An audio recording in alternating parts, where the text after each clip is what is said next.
Hi, it's Grammy from Grammy and Grandpa Read, and today I'm going to read you the story about Ping.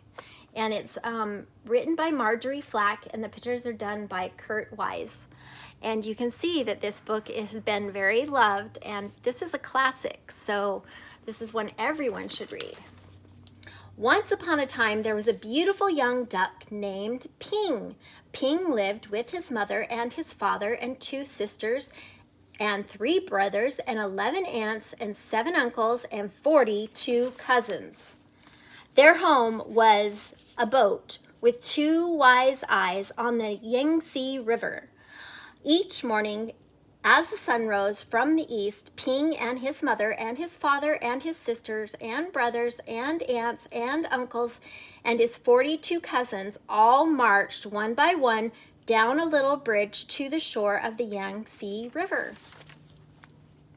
All day they would hunt for snails and little fishes and other pleasant things to eat. But in the evening, as the sun set to the west, la la la la lee, they would call, and the master of the boat, quickly Ping, and all his many family would come scurrying. Quickly they would march one by one up and over the little bridge and on to the wise-eyed boat, which was their home on the Yangtze River. Ping was always careful, very careful, not to be the last. The last duck to cross over the bridge always got a spank on his back. But one afternoon, as the shadows grew long, Ping did not hear the call. At that moment, Ping was wrong side up. He's probably trying to get a fish. Let's see, where am I at? Trying to catch a little fish. By the time Ping was right side up, his mother, his father, his aunts were already marching one by one up over the bridge. You see them? Right there. By the time Ping neared the shore, his uncles and his cousins were marching over, and by the time Ping reached the shore, the last of the 42 cousins had crossed the bridge. Ping knew he would be last, the very last duck, if he crossed the bridge. Ping did not want to be spanked, so he hid. Ping hid behind the grasses. As the dark came, the pale moon shone in the sky, and Ping watched the wise-eyed boat sail away down the Yangtze River. All night long, Ping slept near the grass on the bank of the river with his head tucked under his wing. And when the sun rose up from the east, Ping found he was all alone on the Yangtze River. There was no father or mother, no sisters or brothers, no aunts or uncles, and no 42 cousins to go fishing with Ping. So Ping started out to find them swimming down the yellow waters of the Yangtze River. As the sun rose higher in the sky, boats came, big boats and little boats, fishing boats and beggars' boats, houseboats and raft boats. All these boats had eyes to see with, but nowhere could Ping see the wise-eyed boat, which was his home. Then came a boat full of strange, dark fishing birds. Ping saw them diving for fish. Their master, as each bird brought a fish, his master would give a little fish for pay.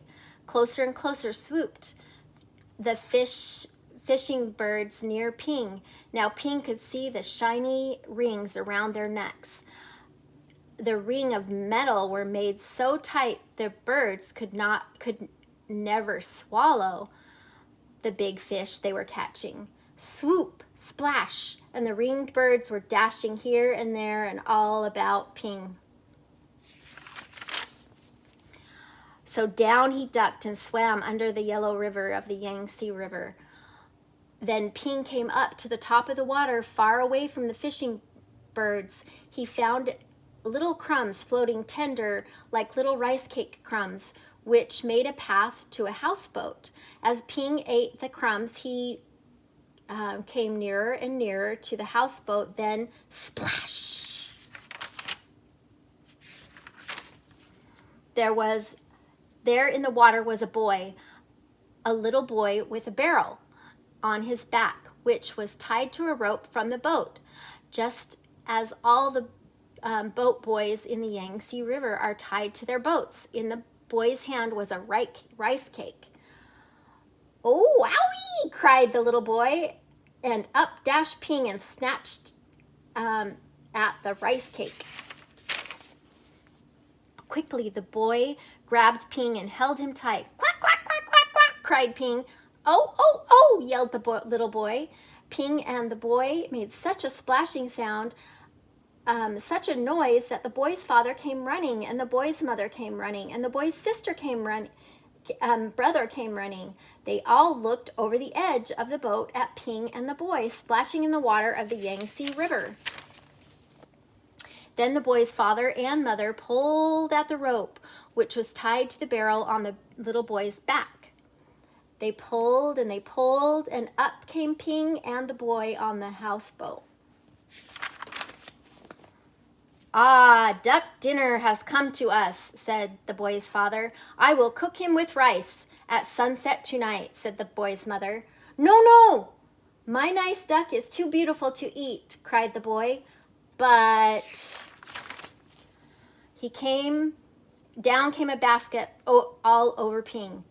He could see no more of the boy or the boat or the sky or the beautiful yellow water of the Yangtze River. All day long, Ping could see only thin lines of sun which shone through the cracks in the basket. Ping was very sad.